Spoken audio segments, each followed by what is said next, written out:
Hello, welcome to the AQA A-Level Psychology Addiction module. So we're going to look at addiction in terms of smoking and gambling. We're going to look at the neurochemical processes, learning mechanisms, and cognitive factors that contribute to addictive behaviors. So let's get straight in. So first thing is to understand addiction and defining what it is. So addiction is a complex chronic disorder characterized by compulsive substance use or behavior engagement despite harmful consequences. And the World Health Organization defines addiction as a neurobiological disorder involving reward, motivation, memory, and related circuitry dysfunction. So it's a multifaceted condition and affects millions of people across the world. So three areas that we look at for addiction is the physical dependence, so the physiological impact that addiction has, and this can impact things like your tolerance to the stimuli and also withdrawal. We look at the psychological dependence. This is the emotional and mental reliance that people have. And this can impact their daily lives in terms of stress and regulating their emotions, and can also create cravings and a preoccupation with the addiction. Behavior patterns, so compulsive engagement in activities despite there being consequences, which are normally negative, losing control over the behavior, and continued use of the stimuli despite having an awareness of the problem caused by the addiction. So the modern understanding of addiction recognizes that addiction is a brain disease and fundamentally alters neural pathways linked with reward, decision-making, and impulse control. And it can manifest through persistent cravings, loss of control, and continued engagement despite negative consequences. So whether you're gambling or smoking, this can affect your daily life, your stress levels, your anxiety levels, your thoughts or behaviors, and also your finances. Okay, so let's look at some risk factors, understanding vulnerability to addiction. So first of all, there's biological risk factors. So we'll just look at some of these. So obviously, if you're suffering from depression or anxiety, ADHD, mental health condition, that can affect your risk of being addicted. Interestingly, a lot of people that gamble or gambling addicts do it as an escape from these, like say anxiety or depression, but it kind of makes things worse rather than better because a lot of the time they're losing a lot of money and chasing their losses, which creates more stress and anxiety. There's age at first exposure. So the earlier you use the stimuli, that increases the chance of addiction. So, for example, if you were smoking when you were 10, you've got more chance of becoming addicted. And also for gambling addiction, it's normally the initial big win that can trigger the addiction off. So, for example, if somebody won £100 on a scratch card, that could be the catalyst to trigger off the addiction. There's also gender differences in addiction for smoking and gambling. And it's actually more females gambling over the last few years rather than males. Environmental risk factors. So obviously peer pressure. So if you're out with friends and you're a youngster and everyone's passing cigarettes around and it comes to you, you might feel under pressure to comply to smoking. You've got socioeconomic status, educational opportunities. So, for example, a lot of betting shops tend to be in poorer socioeconomic areas because people there will spend their money trying to win more money. And obviously media exposure and advertising that can influence. Although for smoking, a lot of, I think Formula One have banned smoking adverts now. But in terms of media, there's gambling adverts on the telly like all the time. Like on YouTube, if you're on YouTube watching videos, there's gambling adverts all the time. And then you've got the psychological risk factors. So are you an addictive personality? How do you cope with stress? Is addiction a coping strategy for you? Have you got problems with your self-esteem? A lot of gamblers, say, for example, well, gamblers an escape, and they do it on their own, and it's also a hidden addiction because no one can really see it. And they will hide a lot of things from other people about what they're doing. So understanding the risk factors is crucial for prevention and early intervention strategies. And the research sort of suggests that addiction vulnerability can result from complex interactions between genetic, environmental, and psychological factors. The biopsychosocial model that emphasizes how biological predispositions can interact with environmental stresses and psychological vulnerabilities. There are protective factors like a strong social network of support and coping skills.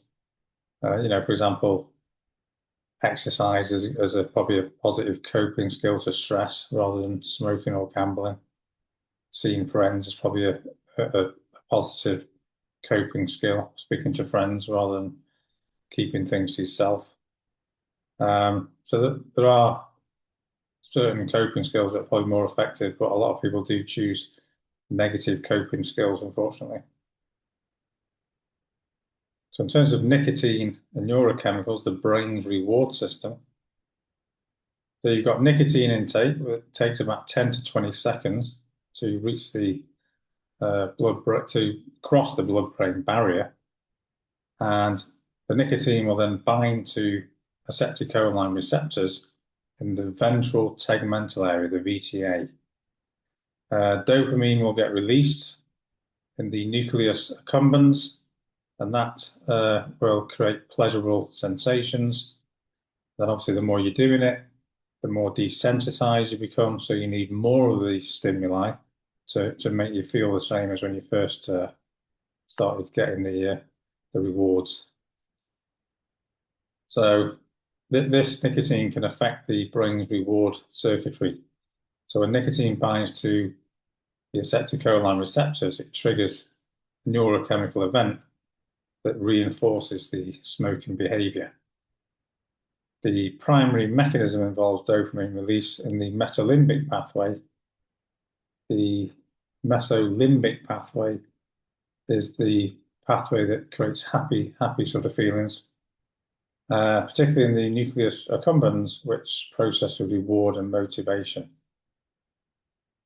Chronic nicotine exposure can lead to neuroadaptation, so the brain adjusts to regular nicotine presence by reducing natural dopamine production and increasing receptor numbers.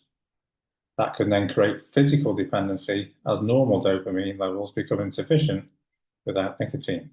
And obviously, if you withdraw, then the withdrawal symptoms emerge when the nicotine levels will drop, and people can get irritable, anxious, have problems focusing.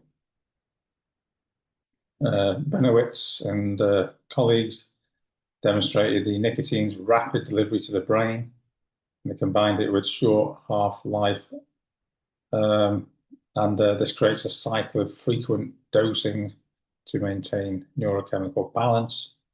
And that can explain why smoking cessation is particularly challenging and why nicotine replacement therapies focus on steady nicotine levels while eliminating the downside of tobacco combustion products.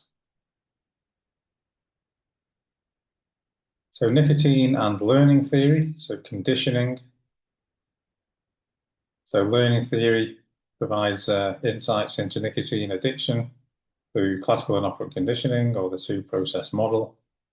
So classical conditioning explains how environmental cues become powerful triggers for smoking behavior. Initially, neural stimuli like coffee, alcohol, stress, social situations, they become conditioned stimuli through repeated pairing with nicotine's rewards. So, for example, if you feel stressed and you with friends and everyone's having a cigarette and you start to feel a bit better, that will get associated with these nicotine, which is creating an association um, that it's a good thing to do. And operant conditioning reinforces smoking through positive and negative reinforcement. So, for example, positive reinforcement occurs when smoking produces pleasurable effects, increased alertness, social acceptance from friends, and negative reinforcement happens when smoking removes unpleasant withdrawal symptoms like stress or negative emotions. And that dual reinforcement can create powerful motivation to keep smoking. There is some cue reactivity research that demonstrates conditioned stimuli can trigger physiological responses, for example, increased heart rate, cortisol release, and subjective cravings, even in abstinent smokers. And that may explain why environmental triggers remain potent relapse risk factors long after the physical withdrawal subsides. So understanding the learning mechanisms can inform cognitive behavioral interventions for people. Then here we've got the unconditioned stimuli. So the nicotine naturally produces pleasurable effects and reduces withdrawal through neurochemical action. We've got the conditioned stimuli. So the environmental cues become linked with smoking, coffee, alcohol, stress, social situations.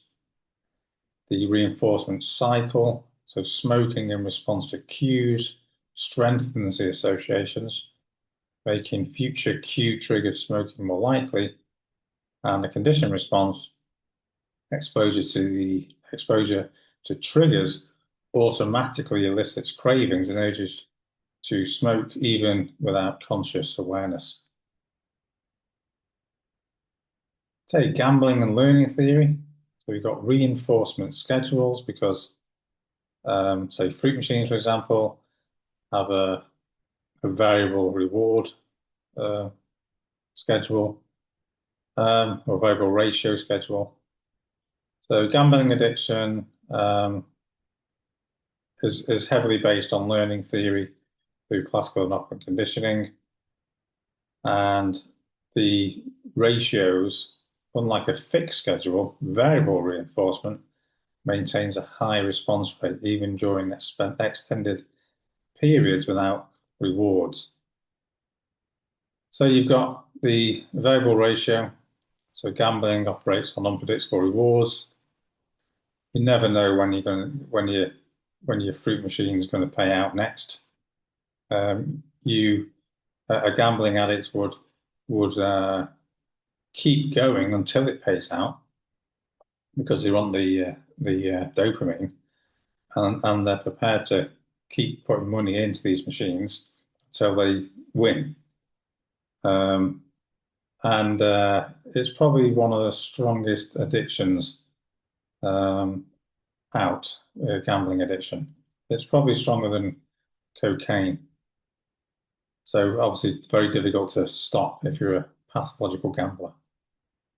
You've also got the near miss effect. So almost winning activates the same pathways.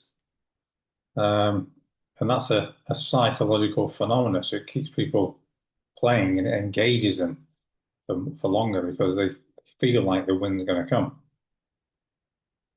Intermittent reinforcement. Occasional wins produce powerful dopamine surges. So occasionally, if you win, you get that dopamine rush. But because it's unpredictable, You just keep playing, keep playing. So a lot of this is based on Skinner's research on operant conditioning. It's basically what gambling addiction is based on. So intermittent reinforcement creates stronger, more persistent responses than continuous reinforcement. The gambling environments exploit that principle. Machines have certain payout schedules. I mean, you're basically playing a computer, but the person who's playing the machine will typically create a relationship with that machine and might even talk to the machine like it's a human. And let's say, for example, in a betting shop, there were 4 machines, and player 1 had been on terminal 3, and they put, say, £500 into that machine. They have that connection with the machine. So if they went to get more money, they'd probably go back on that machine and would be chasing their losses rather than go on another machine. Sunk cost fallacy springs to mind. So you've gone that far in, you just keep going, even though you're losing lots of money. So here we have a bit of a line graph. So we've got betting frequency, session 1, dopamine response. Play a bit more, 5 sessions, you get a higher dopamine response. Play a bit more, dopamine goes down. Play a bit more. So as you can see, it's gradually going up and down, which means you've got to keep playing more and more and more to get a dopamine reward. Now, gambling obviously is a hidden addiction, and a lot of pathological gamblers will suffer huge debts, huge losses of money, and a lot of people won't even know about it. They'll keep it themselves. So gambling and cognitive theory. So a lot of gamblers have biases and they make cognitive errors. So there's an illusion of control. So a lot of gamblers will overestimate their ability to influence a random outcome. So they'll think they've got certain skills or strategies. There's also a lot of superstitious behaviors as well. So they might do certain movements or say. So, for example, there was one gambler who would when he won, he would hit the button and then make a sort of turn around, a bit like you see in the Skinner box with the pigeon. It turns around and then gets reward. So people do all sorts of things. Talk to it, pat the machine. I mean, they talk to it like it's a human. The gambler's fallacy. So this is the belief that past results affect future ones. So players will expect that a payout is due after a losing streak, say, and they misunderstand statistical independence. So let's say they've lost 20 times in a row, they'll think a payout is due, although in reality it's completely random. The availability heuristic. So gamblers will typically tell you about the times they've won, not the times they've lost. So it's just kind of, they have vivid memories of wins, but not very good memory for losses. So it's kind of a distorted perception. So yeah, most gamblers won't tell you about the times they've lost. And attribution errors, a lot of gamblers will link their wins to skill and strategy, or losses they'll blame on external things, like bad luck or something like that, or the machine's fixed or something. So this cognitive theory explains gambling addiction through thinking errors, really, and biases that distort probability and decision making. Illusion of control is a cognitive bias. Gamblers are going to overestimate their influence over chance outcomes, and some research by Langer, who demonstrates that skill-related cues such as choosing lottery numbers or throwing dice personally increase perceived control over random events. And that bias explains why gamblers develop elaborative systems, superstitions, as I mentioned before, and strategies for inherently random activities. Confirmation bias compounds the gambling problem. Players selectively attend to information which supports their gambling belief. And wins receive disproportionate attention and memory encoding. So the wins tend to get stored in memory that are really easily accessible, whereas the losses tend to get pushed away and not really stored that well. So reducing addictions, we've got drug therapies and pharmacological interventions. Now there is an antagonist therapy which blocks opioid receptors, which is probably more for alcohol. Got a lot of gambling treatments don't tend to be drug-based, it tends to be more psychological and behavioral treatments, really. Prescription medications, Zyban, Champix, target neurochemical pathways involved in addiction. And nicotine replacement therapy, quite a popular, common treatment, really. Patches, gums, lozenges, inhalers, things like that. Obviously, without the harmful tobacco combustion products. So these are trying to target the underlying addiction, really. I mean, it is a evidence-based medical support. Drug therapies work by modifying the neurotransmitter systems, which would reduce cravings and minimizing withdrawal symptoms, or blocking reward effects of addictive substances or behaviors. Nicotine replacement therapy represents the most widely used pharmacological approach for stopping smoking. Like I say, you've got patches, gums, lozenges, inhalers. And the meta-analysis demonstrated that nicotine replacement therapy approximately doubles quit rates, which we'll look at in the bar chart below in a minute. Prescription meds, like I say, they're more for other addictions rather than gambling addiction. So you've got some drugs that were originally an antidepressant, so it inhibits dopamine and norepinephrine reuptake or noradrenaline, reducing the cravings and withdrawal symptoms. The problem is as well with this is that whether you're smoking or gambling, if you have an initial win, you're going to keep increasing the stakes because you want to win more. So it's kind of a catch-22, really. So this shows that nicotine replacement, even just a single, is almost double as effective as a placebo.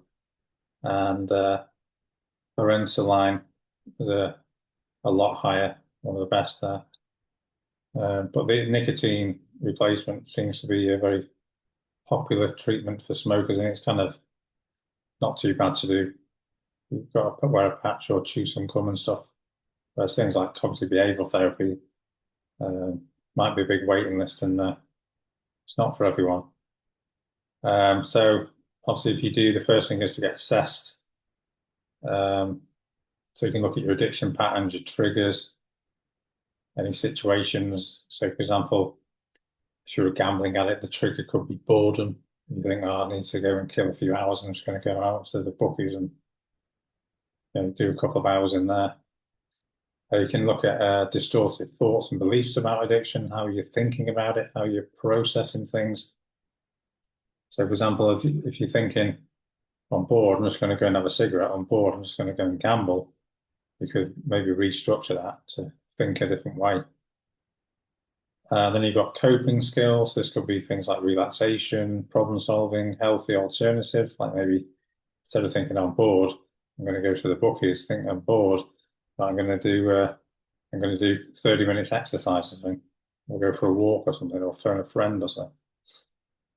And then you got the relapse prevention, because even if somebody stops smoking or gambling, there's always a risk that they will relapse and fall back, which is pretty common. Even people who've stopped for a while, something can trigger it off again, especially in a high-risk situation. So, for example, a lot of gamblers will have to make access to money very difficult. They might have to change their way to work, or way home from work, so they're not driving past any betting shops.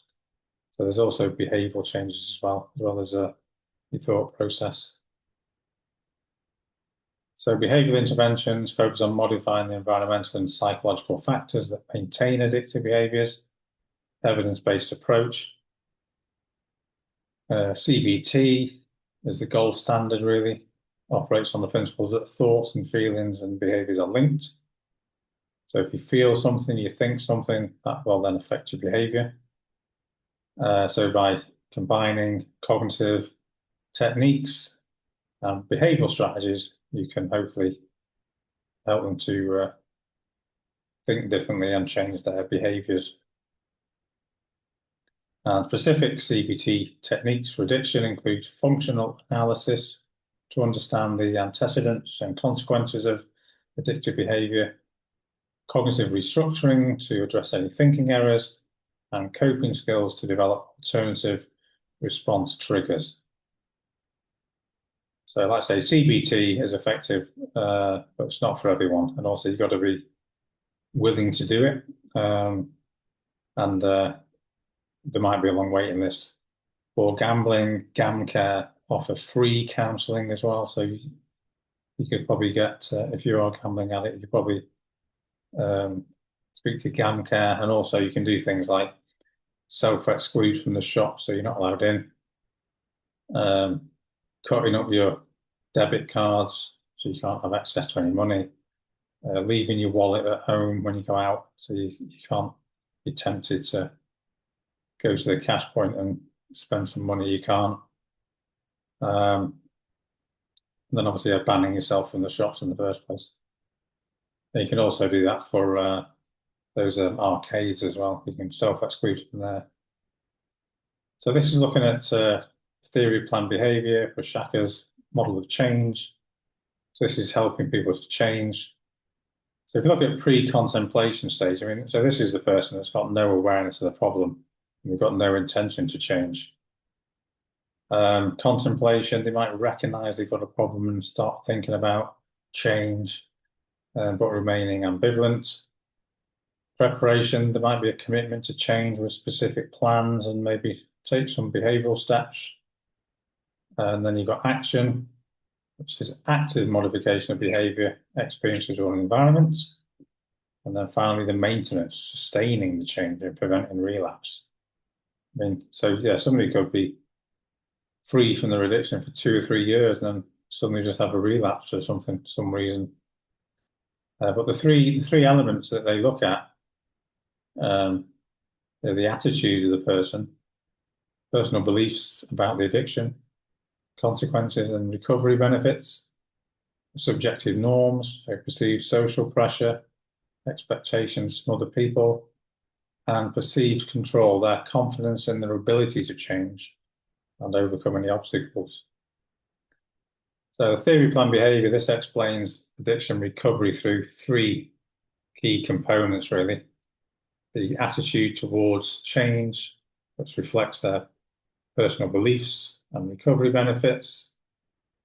Subjective norms, looks at perceived social expectations, support from family and friends, healthcare providers, and perceived behavioral control, which is basically their confidence in their own ability to successfully change a behavior. So Prochaska's theoretical model describes behavior change as a process progressing through distinct stages rather than one kind of event where people just wake up one day and decide that that's it, I'm not going to smoke anymore. Although that does happen sometimes, which is maybe a weakness of the model. But you could argue maybe that they've been thinking about it for a while and just haven't spoke about it. Maybe it's going on in the background. So understanding those stages helps to tailor interventions, because somebody could have been free from addiction for 1 year, 2 years, and then suddenly have a relapse for whatever reason. And you've got to help them to deal with that relapse and get back on the track of not gambling or smoking again. Because one thing can lead to another, and before you know it, you're back where you were before you stopped. Both of these models emphasize the importance of motivation, You've got to have some motivation from the client. Self-efficacy, which basically means confidence or self-confidence, and support as well. Support people helping you to stay free from the addiction. Smoking might be different because a lot of gamblers might feel embarrassed because they're ashamed of what they've been doing, and they've racked up lots of debt that no one knows about. So a lot of the time they'd rather speak to someone maybe independent, like at GAM care or something like that, or their GP. And the research demonstrates that stage-matched interventions produce better outcomes rather than a one-size-fits-all approach. So everyone's different, and everyone uh, has different sort of needs, and they might be at different stages in their addiction. So this is the addiction module. Hope you've enjoyed it, and see you on another video.